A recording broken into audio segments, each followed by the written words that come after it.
Let's talk supply chain. Hello everyone and welcome back to Let's Talk Supply Chain. We are here on site at Home Delivery World with Evans Transport, and with me today is John Conrad. How are you? I'm well. And you? Great. It's been a great show. I hope it's been a great show for you as well. I know you've been talking to a lot of people. Have you heard any, chatter that you want to share with us? Maybe some insights that people are talking to you about? Yeah, definitely. I mean, we've had a great time here. Talked with a variety of different people, including the folks that are right next to us, which has been fun. Been hearing a little bit about the tariff situation, which is The intriguing. big T word. Yeah, the T word. I mean, there are other T words, but we'll stick with that one, I'm sure. But yeah, it's been enlightening. We're thrilled to be here, and I've got a bunch of teammates here as well. So Great. It's been a great time, and Nashville never disappoints. So we've made some First memories as time here. What? Yeah, so Did you I make it get to Broadway? Not yet. I get to explore over the next couple of days. So I will report back, but I have nothing to report on just Well, it's yet. been nice knowing you. You may not survive, but yeah, have fun. All right, so for anybody who doesn't know who you are, tell us who you are, what you do, give us a bit of a background. Yeah, absolutely. So I'm John. I've been in the transportation space for about 20 years. That's it? That's it. Yeah, it sucks you I've been in there 25 years. Oh, Wow, well, I got if I need to 5 leave years now, on that's you. cool. I mean, sorry for being the junior here in this scenario. Apparently you're the junior Yeah. of this show. But so yeah, I've been primarily in the third-party space for the past 20 years. Okay.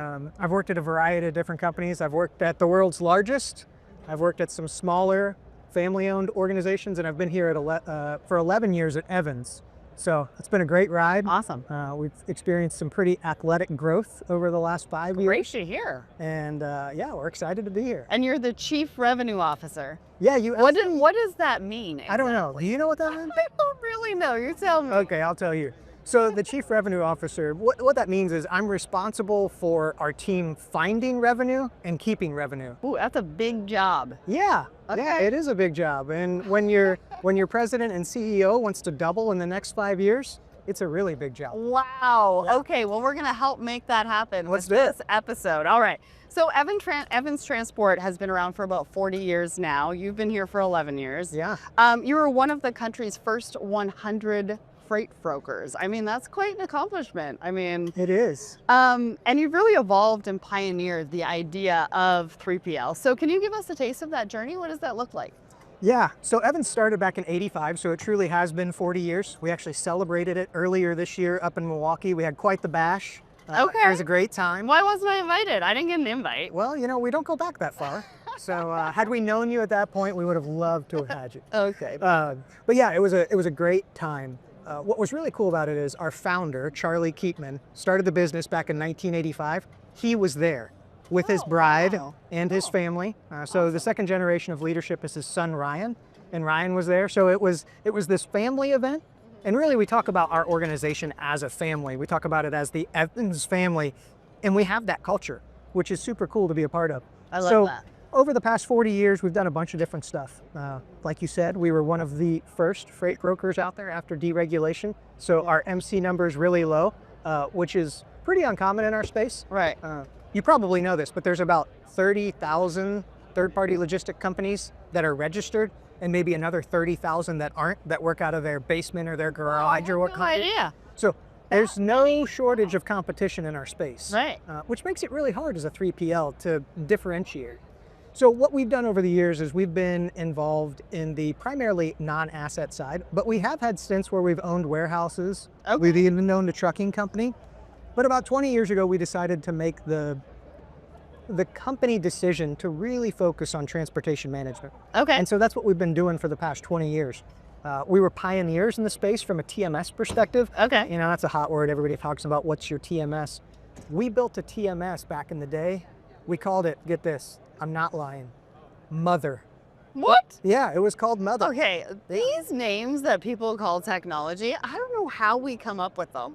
Why Right. was it called Mother? It's a great question. I don't know the answer to, but I can tell you that whoever named it was not in our marketing department at the time, because that's not really one that sticks, right? Kind of weird. So anyway, we've evolved since that time. We don't use Mother anymore. Obviously, we have a Mother.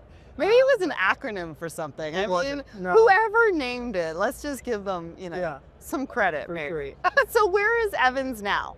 What do you do now? What does that look like? How do you Yeah. help your customers? So we're still based where we started. We're based in suburban Milwaukee, Okay. just west of the city, but we've got locations across the country. We've got a location in the Twin Cities area.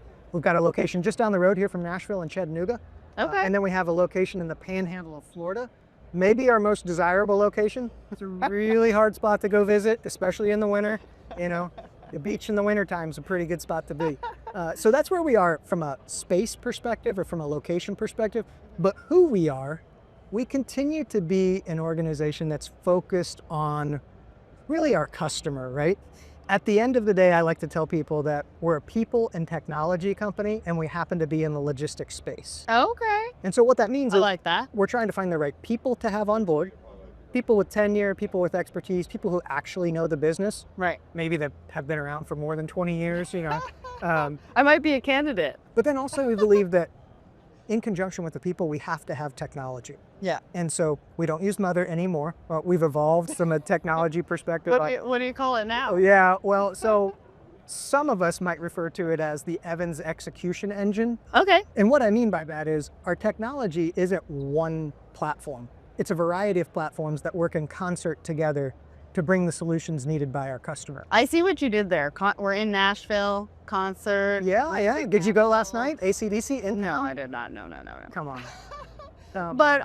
So then talk to me about whether you have an ideal client, right? You work with a range of industries and companies. Do you have an ideal client that works best with what you do at Evans? Yeah, so from an industry and vertical perspective, no, we don't have an ideal client. Okay. You can work with all of them. We can, but really from a characteristic standpoint, our ideal client is someone that understands the beauty in working with a partner, somebody that really wants to partner, somebody that recognizes, hey, you know what? Transportation management isn't our core competency, but we want to partner with an organization that we can trust to manage that core competency on our behalf. Now, in addition to that, the ideal customer also has to value technology. Okay. They know what we're doing from a freight perspective, but they have to have an interest in integration and leveraging technology to make them a more intelligent and more efficient shipper. Okay. Is there a size of company? You know, you asked me earlier, I'm the chief revenue officer, so bigger is better always, but that doesn't mean that we only work with large companies. Our customer book of business right now ranges anywhere from a small startup organization to household names. You know, I love to hear that, right? Because like small business is kind of the engine of the country in the United States. Absolutely. And I love to hear it when companies can work with both enterprise, small, medium-sized businesses as well, because it's really important. It is important, yeah. And I think at Evans Transport, you've been talking about this a little bit, but you've got a customer-centric approach. We do. How does that differentiate you in the market, right? You said there's a lot of competition. How do you focus on that? What does that actually mean? How does that differentiate you? Yeah, I think it starts with listening, right? There's no doubt in my mind that God gave us 2 ears and 1 mouth for a reason.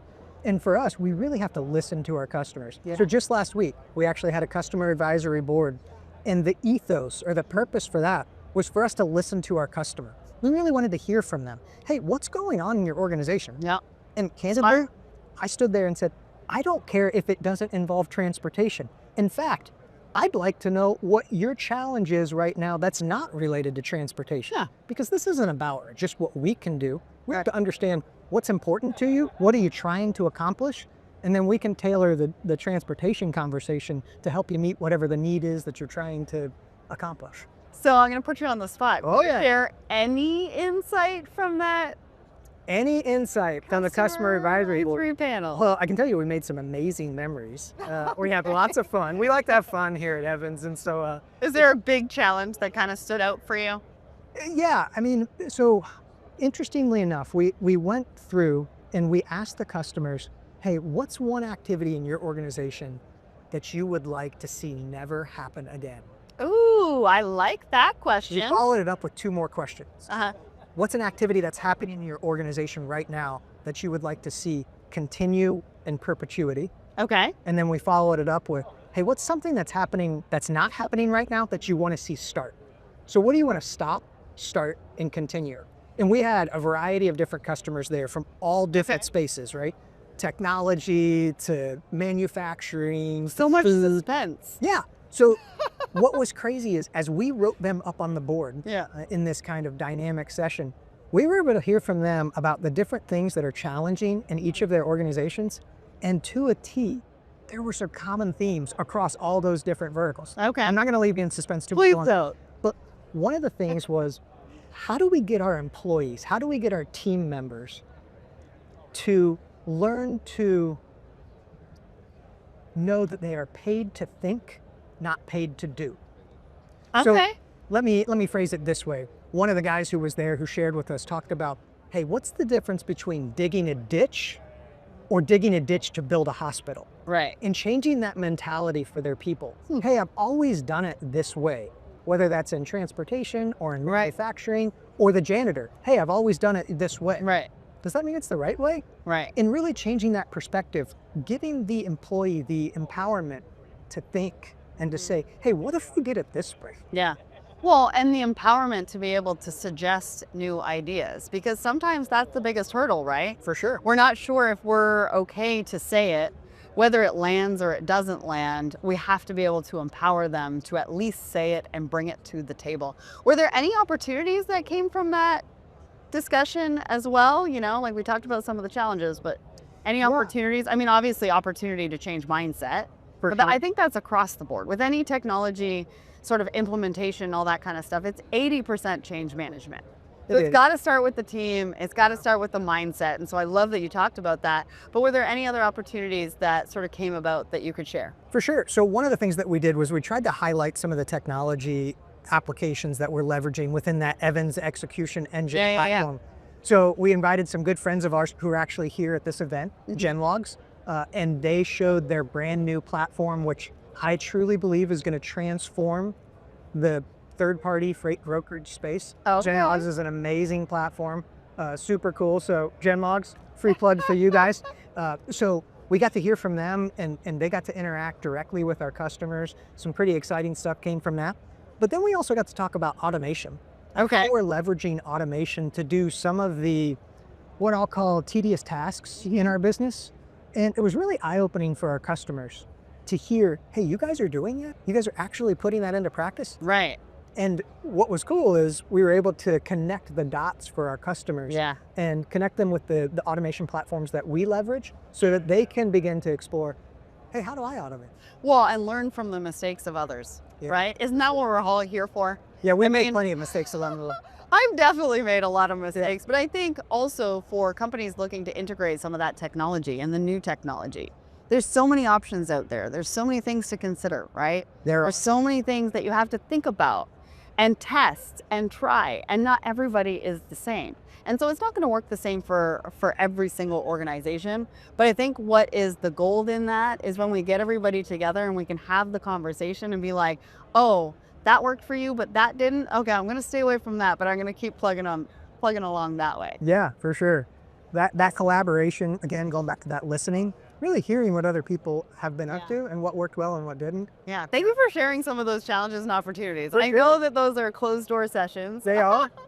And we got a little bit of a sneak peek, so I appreciate you for sharing that. But now we got to talk about the big T word. Okay. Tariffs. Yeah. So it's on the top of everybody's mind. Yeah. And you are talking to all sorts of clients about what's going on and the shifts and the disruptions. How are you advising your clients to really think about and take action on tariffs, or maybe not take action? I don't know. How are you advising them? Yeah, it's a great question. I wish I had the crystal ball. I wish I could tell you, hey, how long is the current lift or the reprieve, I'll call it, going to last? You can't tell us that? I can't. I mean, if you told us this, told us it on this episode, I would hold you to it. Yeah, I'll tell. So that's why I'm not going to commit to anything, right? No commitment. I got it. I don't want to be held to anything. So how are you advising them to respond then, at least? Yeah, I mean, right now, what we're seeing in the space is because of the reprieve, I'll call it, there's kind of a mad dash to make things happen right now while they can. Right. We're also seeing a significant amount of hesitation as far as their own commitment level on what they're going to do going forward. Right. Because there's just so much uncertainty. And so, honestly, we're being careful about what we give as far as guidance. Yeah. We're trying to help be a problem solver. Hey, I've got this situation that needs to be resolved. Here's What some can you do potential to help? solutions, right? And- Or some things to think about maybe. Yeah, and candidly, Evans is not a, we're not a customs broker, so we have to be careful about what spaces we play in. For sure.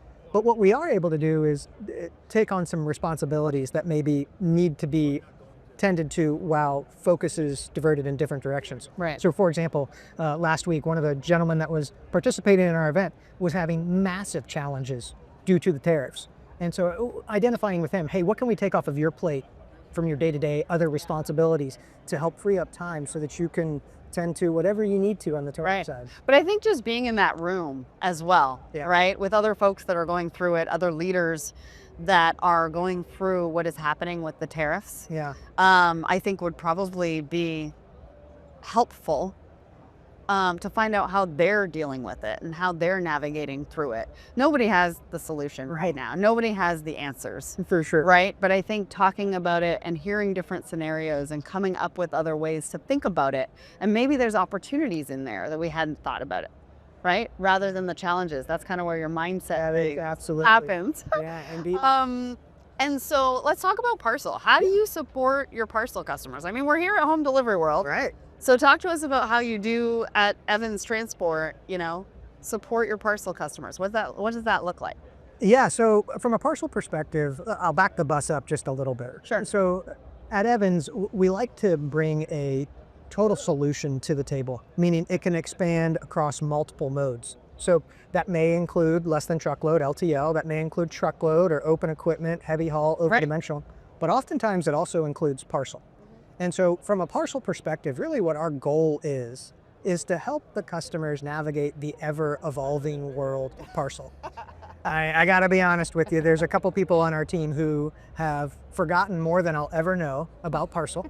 They indeed are the Parcel experts. They've both worked for some of the largest parcel providers in the world. And what we do is we leverage their expertise to help our customers navigate that ever-evolving world. What I mean by that, right, is it's evolving because from an end user and end customer perspective, your expectations are always changing. Always. So what you guys can't see right now is Sarah's shoe game is on point. It matches her jacket.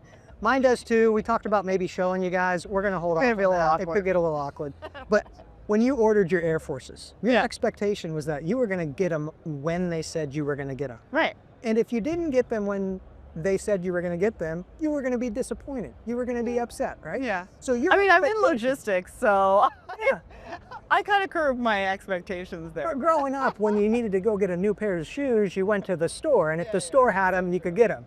If not, well, you're out of luck. Now, you can go find whatever you want, and your expectation is it's going to be on your door probably the next day. It's true. Right? Yeah. So our expectations as consumers have changed. have evolved, right? Yeah. And now they're super high. In addition to evolving, the carrier landscape, the carrier network, it's also evolved. Carriers are always changing their service area, they're changing their pricing structure, they're adding accessorials, they're removing accessorials. And so from a shipper perspective, wherever you bought your kicks from, they've got to keep their customer happy. And so what that looks like is they've got to maintain speed, they've got to be agile, and they've also got to be sustainable. Right. And what I mean by sustainable is not just environmentally sustainable, Right. but from a cost perspective. Exactly. They have to maintain all of these things. And for the common shipper, they're just hoping to get the product in the customer's hand. They don't have the bandwidth to focus on that. So that's where our Parcel team can come in. They can be that expert panel to really be engaged on a regular basis. Yeah. We're carrier agnostic, so we're not going to tell you, hey, just because our guys worked for a certain carrier, you have to use that carrier. We're going to try to identify what's best for them. Right. And that could be multiple carriers, that could be one carrier. But then in addition to that, we're going to dovetail in Parcel with LTL, with truckload, with other things, so that it's truly a dynamic solution that can evolve as it evolves. Wow, lots of evolution in that. Yeah, my goodness. I hate to tell you this, though. I was on a panel here at Home Delivery World, and I was told that the next evolution of last mile delivery is actually to the fitting room. Ooh.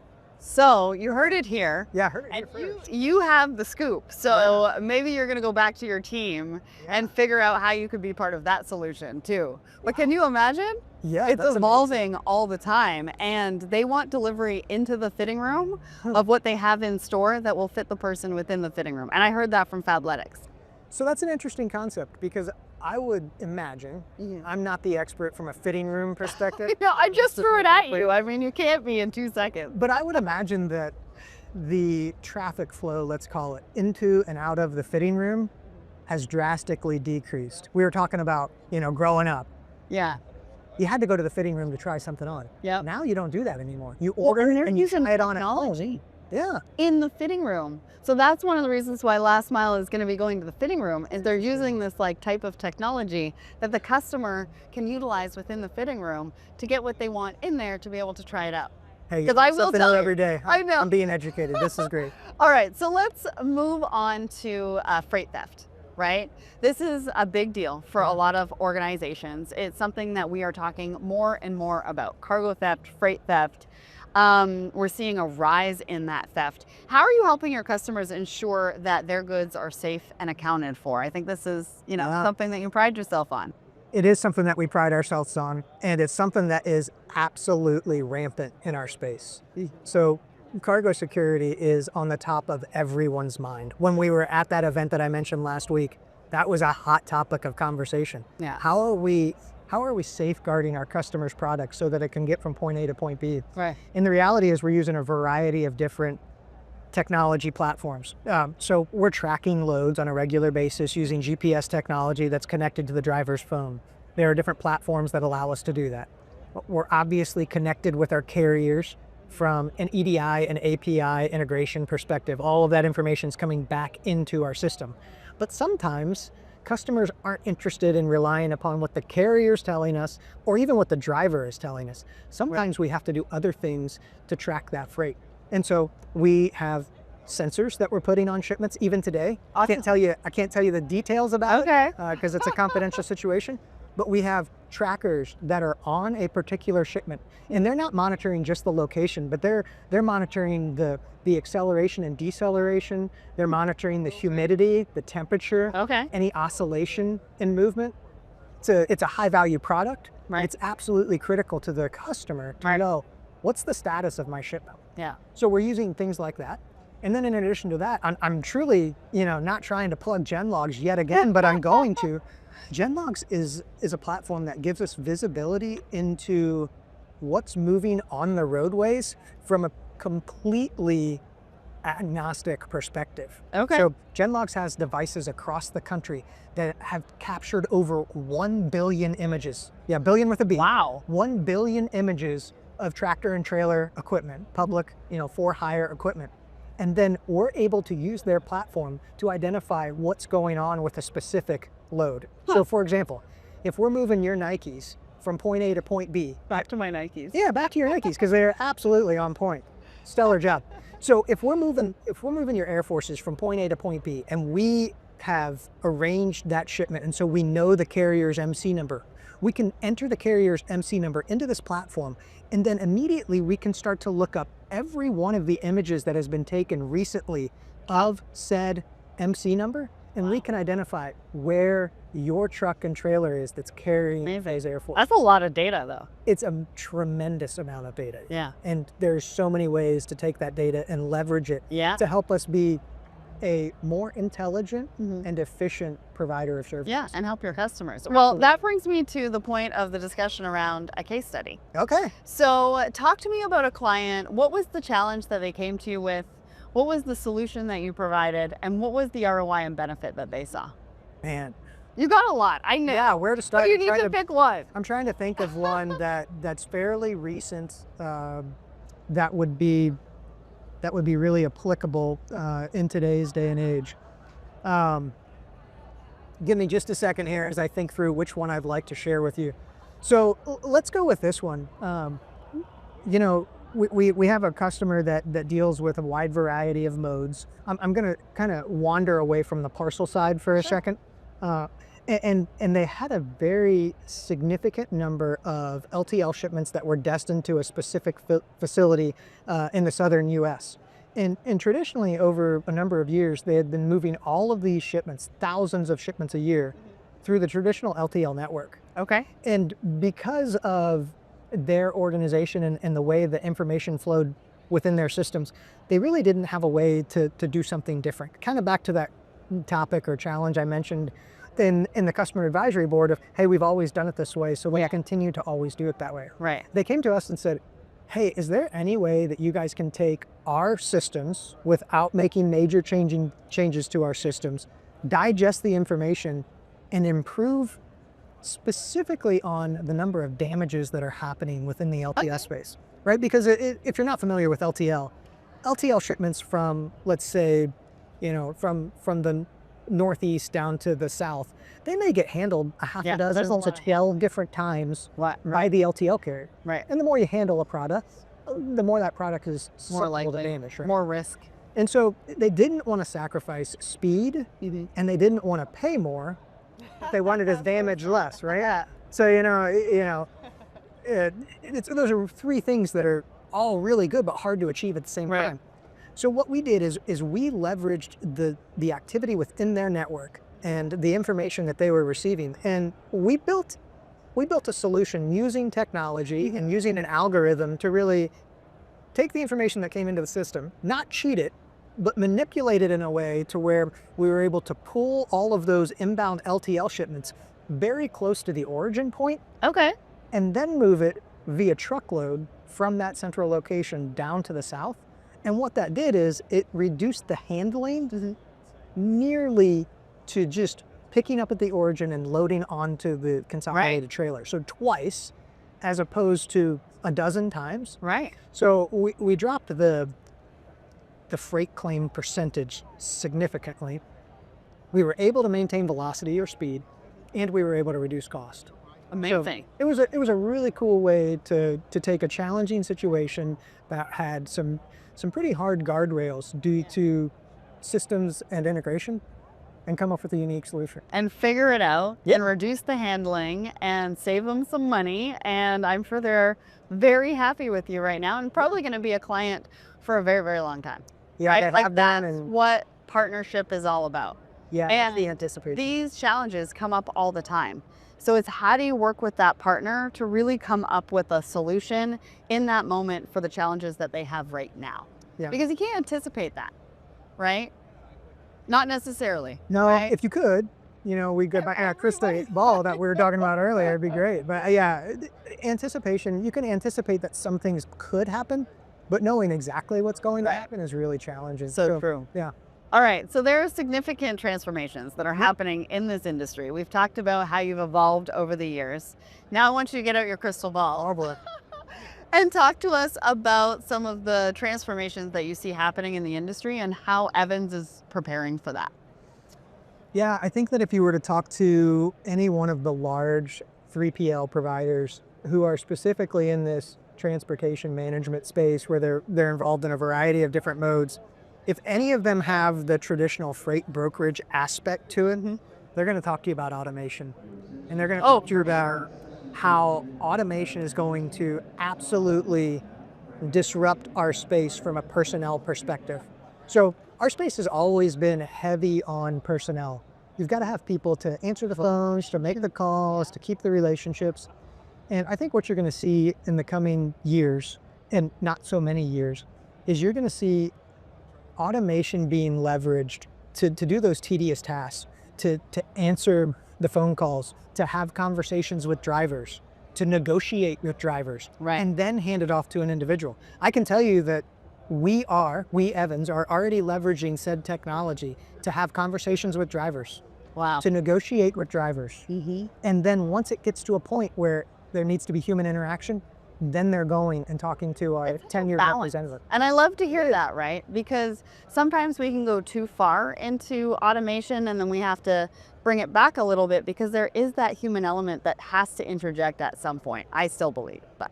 Absolutely. I told you earlier that we're a people and technology company. Yeah. We're never getting rid of people. We're always going to have people. That's what differentiates us. Well, and also that's what this industry is all about, right? Relationships and people and being able to bring automation with people together, I think really is the future of this business.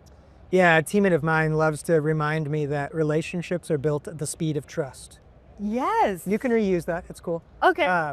But we I'm going to stamp that one. we genuinely believe that relationships are built at the speed of trust. And we believe that trust is earned. It's And earned. earned by having relationships with people, Yeah. right? And it's earned by interaction between our people and our customers, by listening, by responding, by helping.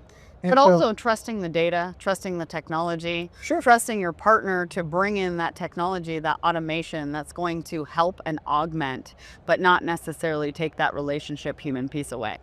Yeah, I think trust is built through transparency too. Yeah. This morning on the ride in, I had to have one of those uncomfortable conversations with a customer where I had to call them and explain that, hey, we did something that we didn't intend to do, but it happened. And I want you to hear about it from me first. And while it wasn't a call that I was excited to make, because I don't like saying that, hey, we did something we shouldn't have done, the customer genuinely appreciated the vulnerability and the honesty Important. in hearing from us first that, hey, this has happened. Right. We've got a solution in place to make it right, Mm-hmm.